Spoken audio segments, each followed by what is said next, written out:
Hey guys, welcome to our channel.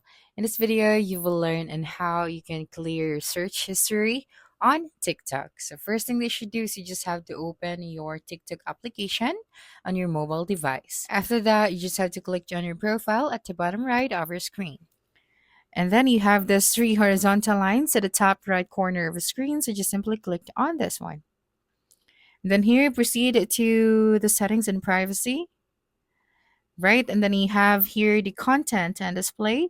So just click on the activity center. And here you have your search history. So just simply click on this option.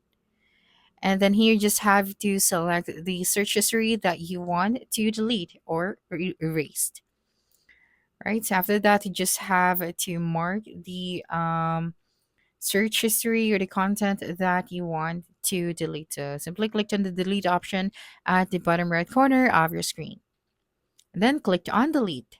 So that's it for this video. If you think this video helped you solve your concern, please subscribe, like this video, and leave your comment below. Bye.